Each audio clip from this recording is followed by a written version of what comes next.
The way ideologies affect nationalism is ideology itself is nationalism. That's where nationalism came from, because of ideologies and how they affect relations and everything. It's like a person having a principle. A guy has a principle. Well, every action he does, everything, how he relates, how he calls himself, calls his identity, is based on his principles. Same as countries with different ideologies, such as China and America.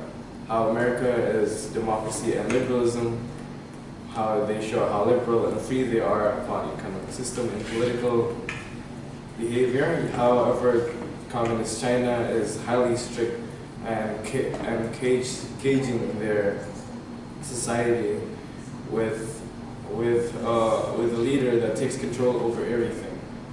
Very opposite of each other, which is why they have very different actions upon each other. Noting the Chinese Revolution of Mao Zedong, because addressing the fact that ideology can affect how activities are made and how nationalisms are made. Nationalism occurs when someone is so proud of their ideas, of their country, which means they have another further purpose and goal to spread these ideas. That's where nationalism grew.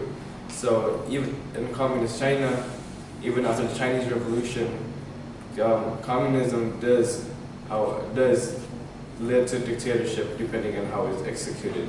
And that dictatorship results that nationalism that grew, such as during Russian years of the World War, where they are trying to spread communism worldwide.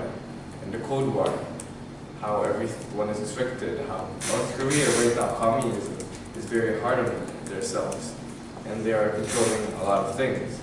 These different nationalisms result different ideas, different perspectives upon everything, that sometimes it leads to war, unnecessary war, whether it's mutually assured destruction or even just nothing. It's just a competition, which is what the Cold War is about.